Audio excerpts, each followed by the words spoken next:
As you know, our business, we work with a lot of aspiring entrepreneurs. Most of them, it's their first ever, I would say, business endeavor.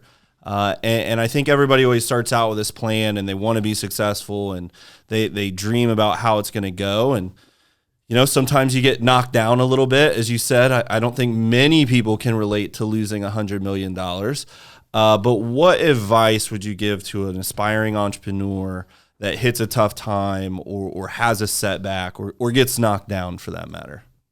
Well, I always say, right, with that faith, the setbacks, failures, and mistakes are promoting you and protecting you, not punishing you. Mm. See, if you realize there's something bigger than you that loves you more than your mom, the first failure as an entrepreneur, I said, it's like when you're 3 years old and you reach out to touch a hot stove. And the kid looks at me and says, "What are you talking about?" I said, "Remember when you were 3 and you went to reach out because that stove looked so exciting? So you put your hand out to do it. And your mom, who may be like my mom, never hits you, never yells at you. But all of a sudden, she slaps the crap out of the back of your hand and screams at you. No, at that moment, you're like, oh my gosh, I'm being punished. Why am I being punished? You start crying and you ask your mom, why are you punishing me? Why are you yelling and hitting me? And she hugs you and tells you, I'm not punishing you. I'm protecting you. I'm promoting you.